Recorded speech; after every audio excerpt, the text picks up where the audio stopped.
გიორგი ვაშაძეს და დავტოვოთ კადრი პარალელურად თბილისის საქალაქო სასამართლოდან. ბატონო გიორგი, თქვენ საუბრობდით და გთხოვთ რომ გავაგრძელოთ ეს საუბარი. თუ შეიძლება მიპასუხოთ კითხვაზე, რაზე დაყრდნობით გაქვთ ინფორმაცია რომ შეიძლება თქვენ და ნიკა მელია იყოთ დაკავებულები. თქვენ განაცხადეთ რომ საქმეებს ამზადებენ. აბსოლუტურად. კი. ეს იყო აბსოლუტურად კანონგარეშე ქმედება და როცა უტიფრად საუბრობს უმრავლესობის წარმომადგენელი რომ დემოკრატიაზე მიგვითითებს, დემოკრატია უნდა დაისვას შინაგან საქმეთა ორგანოებმა პირველ რიგში და აბსოლუტურად უკანონოდ ყოველგვარი ადმინისტრაციული აქტი არ ყოფილა გამოცემული, რომელთაც მათ ჰქონდათ უფლება გადაკეთების. ამიტომ პასუხისგებაში უნდა მიეცა შინაგან საქმეთა სამინისტროს ყველა ის მაღალჩინოსანი მინისტრის ჩათვლით, ვინც ეს უკანონო ბრძანება გასცა და ვინც ეს ასე ვთქვათ პოლიცია აქცია ჩვეულებრივ ბანდფორმირებად, რომელიც იქ იყო. რატო გააკეთეს ეს ყველაფერი? მათი მიზანი იყო პროვოკაცია ამ მსვლელობასთან დაკავშირებით, რომელიც აბსოლუტურად მშვიდობიანი იყო და გომბორის გადაკეტილი გზა ისე გავიარეთ, რომ ჩვეულებრივად მივდიოდით გურჯაანით, უბრალოდ ინფორმაცია მე შემოვიდა, რომ ყვარელის დაკეტილია და ასე შემდეგ. მე სხვა შორის მათ მოვთხოვე, რომ ეჩვენებიათ სამართლებრივი აქტი, რის საფუძველზე გადაკეტეს გზა და ასეთი მათ არ აღმოაჩნდა და არ არსებობს ბუნებაში ესეთ სამართლებრივი აქტი და არც გამოუქვეყნებიათ მსგავსი რამ. ამიტომ ამბობ, რომ ისინი კანონგარეშეც მოქმედებდნენ.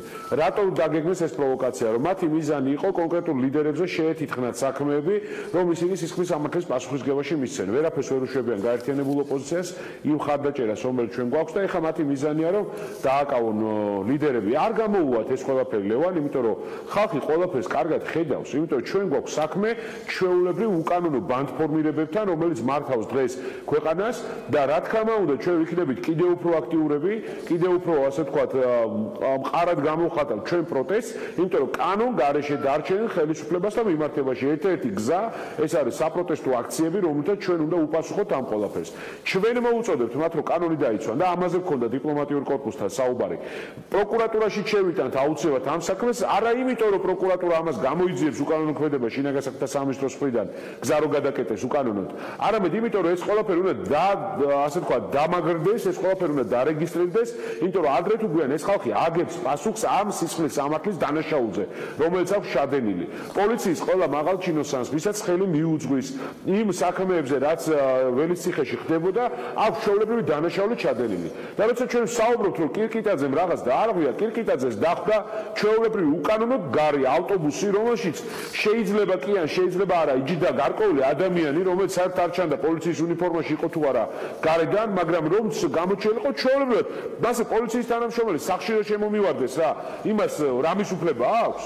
ჩვეულებრივი ყაჩაღობაა ეს, ხო? პოლიციის უნიფორმა არასდროს არავის უფლებას დაარღვიოს კანონი და მათ დაარღვიეს კანონი, ისინი მოიხსენ როგორც ყაჩაღები, ისინი მოიხსენ როგორც ბრბო ჩვეულებრივი, რომელმაც ჩაკეტა გზა. უფრო მეტიც, მათ ხავდათ ორგანიზებული ასე ვთქვათ, ფორმების გარეშე ადამიანები და სხვათა შორის ტელეეკრანებზე ტრიალებს იქ ჩემი მონაწილეობით კადრები, სადაც მე დავაიდენტიფიცირე არაერთი ადამიანი, რომელიც საერთოდ პოლიციის ფორმის გარეშე იმყოფებოდა იქ, რომელიც პროვოცირებდა და პროვოკაციებს აწყობდა, რომ რამენერად ფიზიკურ შეურაცხყოფაზე გადასულიყო ხალხი, მაგრამ დიდი მადლობა მინდა უთხრა აქციის მონაწილეებს, რომ აბსოლუტურად ასე ვთქვათ, თავს იკავებდა ყველა ადამიანი. ერთ-ერთი რაც აკეთებდნენ, რომ ჩახერგილი ტრანსპორტისგან უნდა მოხდარიყო გზის გათავისუფლება და დიდი ნაწილი გავათავისუფლეთ კიდეც. ეს აბსოლუტურად კანონის შესაბამისი ქმედება.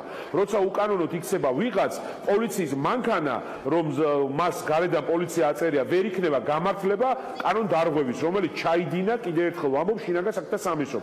ეს იყო ჩვეულებრივი ბანდფორმირება და ეს ძალიან კარგად ესმის დიპლომატიურ კორპუსსაც, რომელსაც დღეს შევხვდით, ძალიან კარგად ესმის სამოქალაქო სექტორის წარმომადგენლებს, რომელმაც განცხადება გაავრცელეს, ძალიან კარგად ესმის ომბუდსმენს, რომელმაც ასევე განცხადება გაავრცელა, რომ მათ არ ჰქონდათ ბატონო გიორგი, ამ მოქმედების ბატონო გიორგი, უნდა გითხოთ, თქვენი და ნიკა მელიას წინააღმდეგ რა საქმეები შეიძლება მზადდებოდეს სამართლებრივად, რა საფუძველი შეიძლება გქონდეს თქვენი და ნიკა მელიას დაკავებას? კი. და საიდან გაქვთ ეს ინფორმაცია? იგივე საფუძველი როგორც კირკიტაძის შემთხვევაშია. რა საფუძველია კირკიტაძის შემთხვევაში? არაფერი, იგივენაირი საფუძველი ამ ვიდეოებზე რაღაცებს მუშაობენ, რომ რაღაცა ფორმალური ბაზისი შექმნან თავისი ჭკუით. ამ ყველაფერთან დაკავშირებით, მაგრამ ძალიან აგრესიულ ქმედებას მიიღებენ საზოგადოების მხრიდან. არ გაუვათ არც ერთ შემთხვევაში და არავინ უკან დახევას არ აპირებს პირიქით. ისინი არიან კანონდამღვევები, ისინი არიან დამნაშავეები, ისინი არიან კრიმინალები.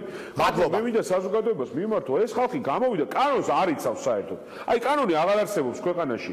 უკანონო ბანდფორმირება პოლიციის ფორმაში იდგა ველის ციხეში და მიზა მიმართული პროვოკაცია მოახდინა. მადლობა ბატონო გიორგი. სისხლის სამართლებრივად პასუხს აუცილებლად აგებენ.